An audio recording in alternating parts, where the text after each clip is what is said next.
School edition, and I'm Matt Squires. Alongside me today is World Frisbee Golf Championship Frisbee Golf champion and kite flying enthusiast Damon Burns. Damon was known throughout the 1990s for his cat-like reflexes and killer looks during his Frisbee golf career. It's a pleasure to have him here today to teach us how to catch and explain to us what is so important about this fundamental motor skill. Damon, say hi to the kids. Hi kids. Now Damon, what is catching and when do we use it? Matt, if I'm not to be technical, according to the New South Wales curriculum of sport, get skilled, get active involves being able to absorb and control the force of an object with a part of the body, preferably the hands. Catching is a simple fundamental skill that I believe everyone should have. Fun fact, catching is actually categorized under a manipulative skill, because without catching, people may struggle to maintain active lifestyles. Matt, let me ask you a question. How was your hand-eye coordination as a child? Well, you could say it wasn't my strong point. Is that right?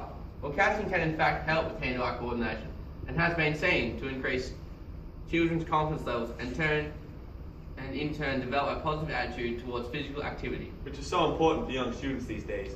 That's right. Young students are actually ready to learn the introductory components of catching by the end of kindergarten, and we find that they are just fine-tuning their skills by the end of grade 3. So it takes a little while to fine-tune this skill? Yes, that's true. Research shows that on average, it takes 5 years to progress in this skill. That's fascinating. Now Damon, would you be able to demonstrate for the people at home how you catch or how you would teach a young student to catch? Not a problem. If I'm going to pretend I'm teaching this skill to a student in grade 2, as I've already developed introductory components to catching. Firstly, we need to keep our eyes focused on the object throughout the catch. Eyes on the ball. Our feet need to move to place our body in line with the object. Watch that footing. Next, our hands have to meet the object. This is where we like to keep our hands and fingers relaxed and slightly cupped. And finally, we catch the object with a well-timed closure of our hands and elbows bent to absorb the force of the object. Now Damon, I have a question. How can you modify this to suit students with low confidence levels or who are struggling? Now, since we are teaching young students at the introductory and intimate stages, there's diversity amongst the groups. So it's important to focus on the process, not the product, which is how you modify it for those students. So with the introductory levels, we can focus on 2 KTPs, such keeping eyes focused on the object and to get their hands to move to meet the object. You can do this by getting introductory learners to play simple games, such as trying to catch a beanbag with a partner. Now Damon, do you find any particular way of teaching easy to get across to the students? Well, first of all, I like to demonstrate the skill to my group of learners using the KTPs. Then I'll get each student to grab the equipment and practice catching with themselves whilst I observe, to ensure I help them maintain the correct process of catching. Damon, can you run us through one more time how to catch and maybe give me a lesson or two? Alrighty, remember, eyes on the ball, hands cupped, elbows bent, footing appropriate, and ready to catch. Alright, my turn.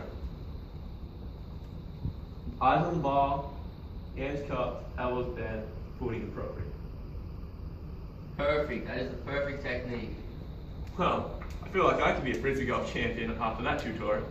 But are there any common mistakes that learners make when catching? Well, Matt, you can improve it by moving your feet towards the object. And remember, always keeping your eyes on the ball. I remember in the 1964 WFGC Championship, Julia Hay telling me when I was a rookie, never take your eyes off the ball, son. Never.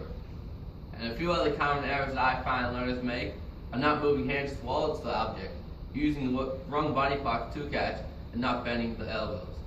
So Damon, you have a vast knowledge of how to catch. Can I ask where you found all this information?